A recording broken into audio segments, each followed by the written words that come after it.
Coming up in what has been an up and down season for the New Jersey Devils, will the latest rash of injuries ultimately become the defining theme this year? We dive in coming up next.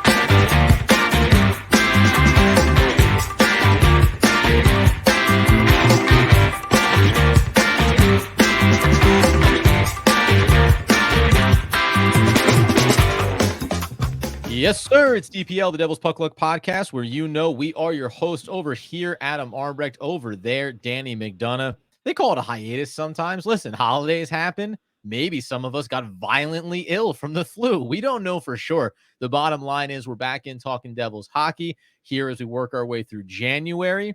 How are you, sir? This is a physical and mental health check before we dive in. It's a brand new year. It's a brand new year with a lot of injuries for the Devils, so we got a lot to talk about.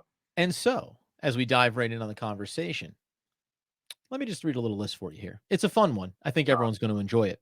Siegenthaler, IR, foot. Jack Hughes, out, upper body. Palat, out, lower body. Timo Meier, IR, abdomen. Dougie Hamilton, IR, pectoral. No check. Foot, IR. When I read off a list like that, and we already know that several of these players and other players have missed time in the lineup over the course of the start of this season, I said at the top, is this just going to become what this season gets identified by? The amount of injuries they suffered, the inability to find consistency with line combinations, and just trying to fight through this wave? Because at a high level, you can say they've won 5 out of their last 7. Like it's they're still winning hockey games. So it's not like the season has gone totally off the rails, but how concerned are you now with the way things have gone from an injury standpoint? It feels like there is no rock bottom when it comes to injuries, right? It's like one guy after the next. You get Jack back. Jack goes right back to injured. He's week to week, which is a good thing. I think all of us were kind of concerned that it might be a surgery situation with the same shoulder. Excuse me, with the same shoulder. I get choked Dan up. always get choked up. When you talk injuries to Jack Hughes, you get choked up. That's what it goes. And we were all worried, right? You don't want that shoulder to be re-injured at that point. Speaking from personal experience, when you injure the same shoulder twice, it usually means a surgery. So I'm assuming we have no idea the way it comes with hockey injuries and not disclosing anything. You assume it's not the same shoulder that's the issue. The way he landed, in that Blackhawks game, maybe it was his wrist, and he's just banged up. But I don't know, man. It's crazy. The fact that we're in a wild card spot right now, we've had all the injuries, the terrible goaltending throughout most of the season, spotty defense throughout most of the season. It's unbelievable to think that with everything that's gone on with all this adversity, we're still in a wild card position. But now is the test, bro. Now is the test. With this schedule coming up, the number one most difficult schedule in the NHL this January is a juggernaut, and it starts off with Tampa, Florida, and Boston away, man. I'm scared, Adam. I'm scared. I'm scared. Well, you get we get the Canadians and the Columbus Blue Jackets, then you'll have Dallas, Vegas, Carolina, Tampa Bay as well over that upcoming stretch that we say does feel pretty brutal. That is a 3-6-9 game stretch in which the Devils will only have 3 home games from Thursday, January 11th until Saturday, January 27th. So long 2 weeks there, a lot of road games, lot of tough competition, as Danny mentioned. So yeah, I don't know, because on the one hand, there's always a couple of teams, and the Devils are one of them this year, that just seem to run bad when it comes to injuries. And you mentioned it, though. They're in a wild card spot. We'll probably touch on in our next episode the goaltending and the switch and Dawes and what that means for this team going forward. I think the hardest part to me is, especially let's use Timo Meier as the example here first before we come back and talk about Siegenthaler on the other side, because there's a little word where we spell his name Hero coming off of the way he performed playing through that foot to try to get out there on that last series before he went down. But a guy like Timo Meier, it's like, yeah, now he's on the IR. But everybody had already been suspicious, and it was all but confirmed. This guy had been playing injured for much of the season. So even when you go in and you look, you say, well, they're 38 games in, and there's not a lot of guys that you say, oh, only 20 games, 15 games, 17 games. Hamilton falls into that category. But for the most part, everyone still played 33 to 35 games. You're like, oh, who's missed a lot of time? Some of it has to do with, I think, like the injury management for a couple of guys, Timo being that prime example, and how maybe that prevented them from stacking a couple extra wins. So now this 9-game stretch, you go, it's okay. We've got a couple in the bank. There's a world where the injuries now actually force them out of a wild card spot going up against this difficult stretch. With as tight as the Metro is, there's a very good possibility, especially with the schedule coming up. The good news is that it's not a re-aggravation for Timo to that same Sure. injury. It seems like it's something completely different. And he's retroactive pretty far back when it comes to the IR. So he can come off at any time and he could Yeah. play, which is a very good thing. And he's skating on his own now. And it looks like he's soon to be ready to practice. He wasn't at practice today. Um, it- Man, it's just you look at it and you get excited because this is an opportunity for a lot of young kids. And you and I always talk about, we get really excited and pumped up for these young kids. We're farm system guys, right? Yeah. With all our sports that we like, especially with the Devils. We talk about the AHL all the time. We talk about, kids in college that were drafted, obviously. So we get excited, right? But when you call up someone like Shane Bowers, you know what I mean? It's like, is your season, it's No like, disrespect to Shane no, Bowers. none at all, none at all. But is this season like cursed, like you said? Is it like, Cal Foot's now going to play defense? You assume Brandon Smith's going to stay in the fourth line, which has been fine. He's been fine on the fourth line and he's killing penalties as well. But it's like you're going to have your two lines, right? Your top two lines, which are going to have your star names that you're going to know. But now the bottom two lines are just like these makeshift lines with AHL players, and it's, can we sustain actual momentum in Right. a 60-minute game to keep these games close? And we talk about the struggles with goaltending. We talked about the struggles with defense. We'll get to Siegenthaler, like you said, but for me, I'm looking at this, and if we're 500 and then Jack comes back and Timo comes back and Palat comes back, then I'm happy. We're 500 going from here to when they're back. I'm okay with it. I'm sure you are too, because then we're treading water and we're still alive. But I think you and I both know this, not to be negative, that there's a chance with this schedule that, they can go 2-6 of the next 8 games if these injuries continue to stack up and guys are still very unhealthy. And don't get me wrong, maybe we'll be surprised and they'll go 5-3-1. We Yeah. don't know, but we got to stay positive. But right now, it's crappy luck, man. It's just crappy luck with all these injuries. And you don't want to ever throw a season away. And you and I will get into it more. Is it worth Fitz making trades because of all the injuries? Mhm. Do we pull the trigger on maybe some rental players to try and make a stride towards a playoff, assuming our superstars get healthy? I don't know the answer. I'm still 50-50 on it, but time will tell.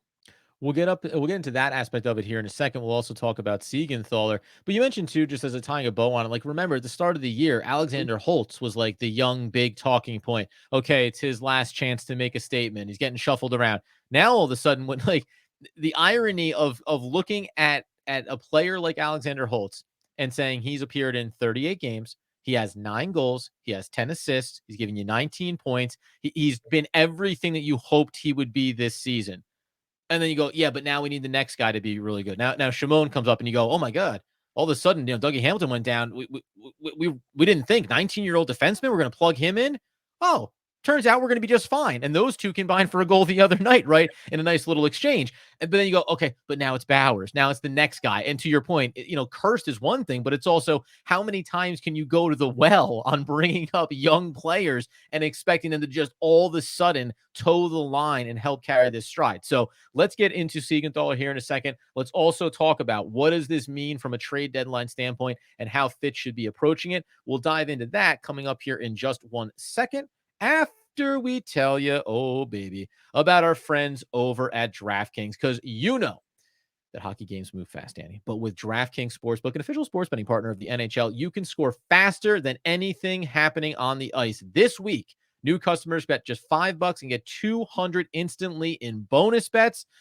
Danny mentioned this hard line here for the New Jersey Devils, but if you believe in them, you take them on the money line every day of the week and twice on Sunday. Download the DraftKings Sportsbook app with the promo code THPN. where new customers bet just $5 on the NHL and get 200 instantly in bonus bets only on DraftKings Sportsbook with promo code THPN.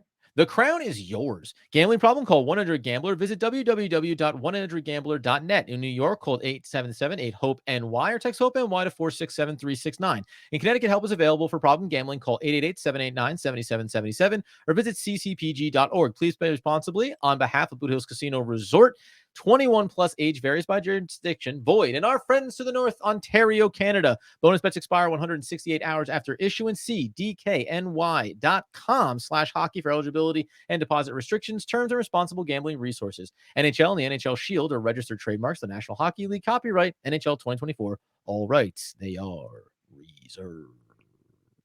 And I reserve the ability to give a tip of the cap the proverbial tap of the stick on the board for one Siegenthaler, who, listen, tongue in cheek, I said before we started, he should have helped stop that goal. But when you find out that he had a shattered foot and he's limping his way around the ice for the remainder of that shift, which went on way longer than you hoped it would have.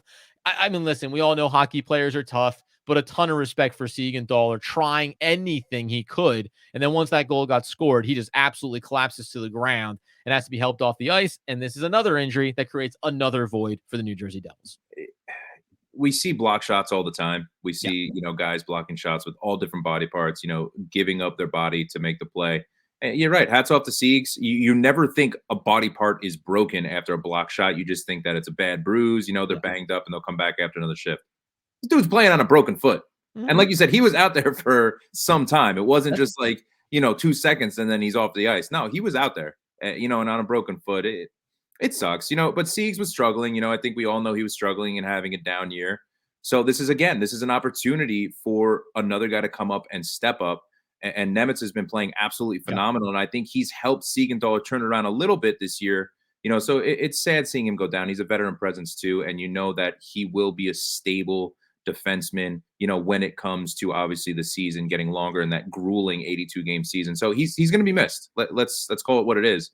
And now it's a time for a veteran guy like a Cal Foote, to come in and to be that veteran presence that Siegenthaler was, but really to shut it down. My worry with Cal Foote, I'm not sure what you think, is he's a little bit slower, and I'm worried that he's not going to be able to keep up pace-wise. So I don't see him with Nemitz.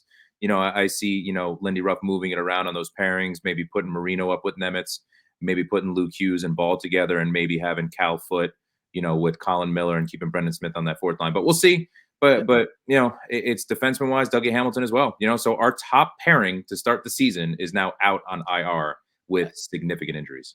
And when you think about, not that Hamilton is known as a defensive defenseman, but when you just think about the defensive pairings were the kind of the biggest area of question mark. There's a lot of talent in the third and the fourth lines offensively. You just think, well, we're going to shuffle some things. Holtz is going to get moved around. We're trying to figure out that final pairing. But at the top, you knew we had 1A, 1B, and we're going to have, now we got Toffoli in there, and it's just exciting. It's electric. It's all great. Defensively, the dream was, well, let's just have consistency, and then we'll kind of deal with the growing pains there. We know Dougie Hamilton wasn't performing terribly well at the start of the season. He goes down. I'll acknowledge that the depth, if you want to call it that, on the defensive side, it's been somewhat impressive that they've managed to kind of hold this thing together, especially because it's diminished some offensive value. Do you feel like the reshaping of the defensive pairings because of injury have maybe accidentally or as a byproduct created a little more balance for this team? Because a lot of it was like, hey, we're just going to absolutely, it's all offense all the time, all gas, no breaks, because some guys are a little bit slower, because they're not going to be as offensively gifted. Now they go, yeah, we stay at home a little more. We try to be a little bit more defensively responsible and still hope that our top line guys can get the offense cooking when it needs to happen. We talked about this. I was always confused why Ruff was keeping the pairings together defensively, but always shaking up the top four offensive lines. Something that always confused me in the beginning of the year, especially with how bad the defense was playing and how maybe bad overconfidence in the offense to be able to do it, and a lack of confidence in the defense, maybe. But when it wasn't working defensively, you still should be. I agree with you, right? It's weird. I try to think in my head, maybe this is because a lot of it's because of Luke Hughes being so young at the start of the season, giving him that stability of playing with the same guy. And you see now, though that was one of the ones we wanted to switch up the soonest. But what's funny? It's Luke Hughes and Shimon Nemitz are growing in front of our eyes. They are becoming so much better every single game. And they're playing. This kid is 19, Nemitz, and he's playing like he's a 25-year-old that's been in the league for 5-6 years. I'm so impressed by him. He's been one of our best defenders game in and game out. And yes, he's making his mistakes. Luke Hughes is making his mistakes as well. But they're eliminating the amount of mistakes and the egregious mistakes that we saw earlier on as they're playing in the NHL level. So I think a lot is a testament to that. I really do. And I think that Ball has learned how to utilize his body a little better and his physicality a little better. Go ahead. No, go ahead. No, I was going to say, because we talked about that thing off the podcast. You and I were constantly, not constantly, but we were often debating about, you were saying, they got to get out there and get a little more scrappy and get a little more physical. Then I think you and I were like internally labeling physicality in two different ways, right? It's just about not allowing free puck access or not allowing clear entry into the zone. Ball, you just mentioned it there. the evolution for him is, and we said this at the start of the season, we kind of forget he's a young player too, and we had high expectations for him. But I think you're right. He has kind of started to figure out. He's not running around cross-checking everybody all over the place, but he's putting his body into people a little bit more and doing it in a way that shows control and awareness, right? And situational awareness. Because I think it was oftentimes early in the season, not just for him, but for the defense overall, or for the offense as well, trying to play physical. And why I pushed back on it was because when they tried to be physical, it often looked like they didn't know how to hit guys properly, or they didn't know how to make that effort without giving up something on the back end. Ball looks like he's settled into that, certainly over the last 15 games or so. Yeah, no, listen, it's we talk about Andre Palat a lot too, right? I want to flip it here a little bit. That Okay. physicality, that when he's making checks, he's clearing up that puck for a lot of different players. And Ball has done that too. I think the biggest issue with the young guys and with Ball and with Luke Hughes, with Nemitz, is our breakouts of our defensive zone, Yes. right? Those are the biggest issues. And the physicality has really developed a lot, especially with Ball. You see it with Colin Miller. You saw it with Brendan Smith. So it's tough. If you're going to put Ball, let's say we're going to grade Ball right now. Let's do a close to mid-season grade on Ball, on his progression from last year to this year. I'm giving him an A minus. I think that Ball has done extremely well. I think that he's going to continue to grow, and I think he's going to be a top 4 defenseman for the Devils, in the next year or two. I really do. And I think that Luke Hughes and Shimon Nemitz are the same way. I think that their grades are improving as the season has gone on. But the physicality, like you said, it's not just about fighting. It's not about getting into scraps. It's not Right. about defending your players all the time. It's about making the right checks when you need to make the right checks, to clear up pucks, to be physical on the puck, to be strong on the puck. Those are the important things that you need to get done if you're the Devils. And we've slowly seen this team utilize their bodies the way they need to without jeopardizing their defensive structure and the responsibilities defensively. And I think that's where you see a lot of the growth. And now with the injuries, it's another big test, man. You got things are going to change on the pairings. They're going to change on the top 4 lines, and it's going to be exciting to see what goes on. The NHL trade deadline, which comes up on the 8th, obviously, when we talk about players like that, and just as a reminder, we were just discussing there on the defense, Nemec and Hughes and Ball, 19, 20, 23. Like even Ball, we think about him kind of being a borderline veteran at this point because he's been up with the club for so long. But your 3 most important defensemen are your 3 youngest defensemen as well, right? That's just the nature of this. With the month away here before the trade deadline, comes in the door. Sorry, 2 months away. I can do hard math from month to month. It's still a long time before you have to make these kind of decisions. But when we talk about the schedule coming up and what the Devils are going to face, if, for example, they come out of this 9-game stretch, as you said, maybe they go 3-5-1 and they start to slip a little bit and they start to fall out of that wild card positioning. You're waiting for guys to come back and get healthy. You'll then still have a whole nother month before you're really starting to talk about the trade deadline. You'll have Calgary and Carolina, Seattle and Nashville, and the Kings out in LA. Like, what do you think this informs for Fitz right now in this moment about how the decision-making process looks? There's still a ton of games. So I don't know. I think a lot can still happen, I guess would be. We said at the top, injuries. Is that going to be the theme of this season? I don't think it is. I think they've had a lot of them. I think it stinks right now, and it's very disruptive to trying to get continuity.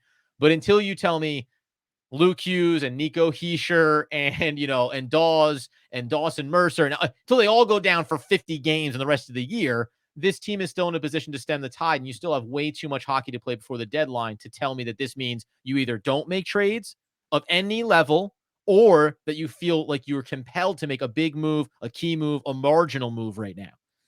Fitz is not going to make a trade based on injuries, especially not knowing where these injuries are going to be. We can't sacrifice the future for this season, though, and that is the big thing for me. I don't want to see a trade just to make a trade. I don't want to be honest with you, I don't want to trade for Gibson because I think the price is going to be way too high. I know a lot of Devils fans might think I'm crazy for that, but I don't want to see Gibson on the Devils because I think we're going to get fleeced, because I think Anaheim has the upper hand right now, is where they're going to take big pieces back. But also on the flip side of that, I don't think Fitz is going to do it. I think Markstrom would obviously be a target. You want to just be careful here, because I think we need to play out January. Jack's going to be back. He's week to week. Let's assume he's back toward the end of the month. Even if he's back after the All-Star break, he's coming back. Timo is close. Seems like he's closer than Palat. And Hamilton's the end of the year. We knew that already with Hamilton being the end of the year, and Siegs is going to be a while as well. So we can't panic. With Jack coming back, he's week to week. If it required surgery and he was out months and months, you then are talking about, hey, we don't have Jack, our superstar. Yep. Timo's been banged up a lot. We don't have Dougie. Nico was hurt in the beginning of the year. What do? Do you just let the season play out, maybe slip into a wild card position? And if a goalie becomes available and makes sense with the salary cap, maybe move a piece to get a goalie that you can see be here for the next couple years? Cool. Otherwise, I'm not making a move, man. I think we hold pat. We see what happens in January, and we're going to be talking about this in 3 weeks for us to have a better idea what to do. The next time that we come in and discuss, we'll be looking at the goaltending and how things have gone there and the call up of Nico Dawes and what that's meant for this organization in the short and long term. But on the trade front, let's just, because I think we'll end up we got a long ways to go. So there'll be a lot of episodes where we talk specifically about trade packages. But when you hear some speculation in regards to Gibson, if we think that that was a move on the table, some people have said the Devils and the $9 million cap hit that Dougie Hamilton holds being on the IR through the season might actually be one of the centerpieces in terms of money and moving that. Does Dougie Hamilton, is that what falls underneath the umbrella for you for sacrificing players, the asking price being too high? Or do you compartmentalize between young talent, young players, right? Guys that are down learning in the AHL right now versus a veteran player that maybe we fast forward a year from now at a deadline and we're having a similar conversation maybe about a Dougie Hamilton, just whether or not he still fits in with this team? It's a loaded question, right? Thank you. First of all, it's the In your long-term own time. IR. The long-term IR and clearing up that $9 million is going to be a huge deal. We put Noshek on that long-term IR, which is only $1 million in cap space. But it comes down to, if it's a rental, if it's a guy that's going to be a UFA at the end of the year, and we're getting a guy that has to get a contract after this year, you got a lot to think about. Yep. I still think Dougie has an extremely important role on this team for the years to come on his contract. I think he's important for the development of Luke Hughes, especially on the offensive side of the puck. For the power play, he's going to learn a lot from Dougie Hamilton. Dougie Hamilton has had a crappy year when he was not injured.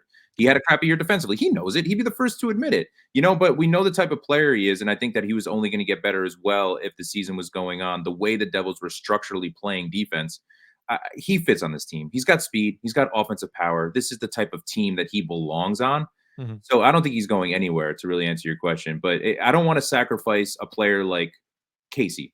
Do you want to sacrifice Casey and getting a goaltender or another defenseman in here if it's just a player that we're going to have for this season and he's going to go elsewhere next year? That's my biggest concern. I don't want to lose a player like Alex Holtz. Like, I don't want to lose Holtz to get a player in here that's only going to be here for the next 4 months, and we're not healthy enough to make a run in the playoffs, or we don't have the goaltending to make a run in the playoffs. So like I said, there's a lot of questions. I'm assuming you believe that Dougie Hamilton is an important piece for this team and this team's future in the near future.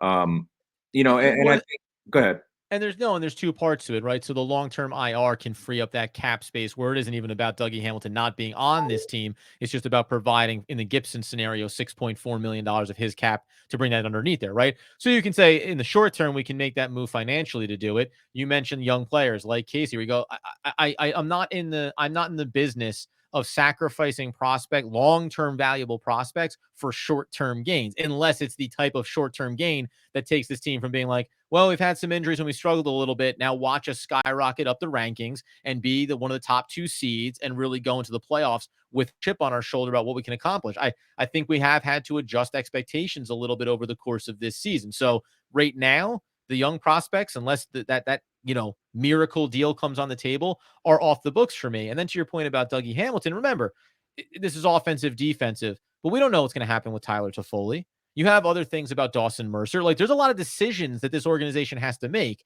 So on the one hand, you say, oh, if Dougie Hamilton and his over 30-year-old cap space and role could facilitate something different, well, that can seem enticing, but it also triggers other events down the line. And for the most part, you and I believe are on the same page in that it's, hey, this season has not gone according to plan for the New Jersey Devils, but we're not yet at the point of making the big decisions. And frankly, I think the big decisions that would be getting made are, who are guys that we don't think are going to be here next year, and do we just start to accrue some value? I don't think it's going to be about not even a panic, but just, we've had injuries, let's go out and fix them. I just don't see that being a part of the model of how this team approaches the next 2 months. Yeah, I agree with you. I agree with you. And panic mode will set in, right? Panic mode is going Yeah. to set in if we lose these next 3 games on the road. And listen, these are tough opponents, and there's a very good chance that we do with how banged up we are. But you can't panic for the short term and think that you have to pull the trigger on a deal that is going to jeopardize what this team will be. So I'm with you 100% on everything. Basically, if you're Adam, if you're going to sit here and say, right, if you started this season over, right, you assume that you're going to have 2 or 3 injuries throughout the year. Yeah. I don't think anybody's going to realize that having the amount of injuries that we have, still being in a wild card position with the issues we've had with goaltending and defense, I'm looking at it from the positive, man. That's insane. That's awesome to think that we're in a wild card position. And granted, the Metro I know is very tight, but let's look at this positively. It's like we have a chance to do something pretty miraculous with all the injuries we have, and when we get healthy, be in the top 3 in the Metro. I still think it's possible, and I think that we need to just calm down, take a deep breath, and see where this goes. Yeah, you talk about Dougie Hamilton, 18 games missed and counting. That's only going to continue to grow. He played 20 games this season. Nico Hischier, 11 games missed on his season with his injuries. Timo Meyer is at 10 games and counting. Should be back hopefully sooner than later. And right now, Jack Hughes is at 6 and probably a little bit adding on to that. So if you threw out those type of numbers at the start of the year, to your point, you turn around and say, okay, well, let's just see how things continue to go here. Maybe the silver lining, I mentioned 6 out of the next 9 games being on the road, does not hurt the fact that when you go and look at the New Jersey Devils, you may not remember that they are just a 500 team at home. It's actually on the road where they do their damage. 12-6, 12-6-0 away, 9-9-2 at the Prudential Center over the rest of the season. We'd like them to correct that at home and have that be a strength for them. But maybe the road helps them cure some of these ills. We're going to come back in next time, as I mentioned, talk about Dawes. What did that decision mean for us? What did it mean to send Akira down? What does that signify for the remainder of this season? Is VTech still an issue? Yes. We'll get into the goaltending and how that impacts the decision-making process for this team over the next couple of months. Until next time, though, you know what you do. You get over to YouTube at Devils Puck Luck. You get over on Twitter at NJDevilsPL, at Danny the Face, at Adam Armbrecht, on TikTok, on Instagram, on Facebook, and on Snapchat at Devils Puck Luck. Until next time, though, Danny's got a quick quip at his hip to let us out the door. You can't come up with a good line like that and then make me have a line that's even better than that. That's just not going to happen. See you next time.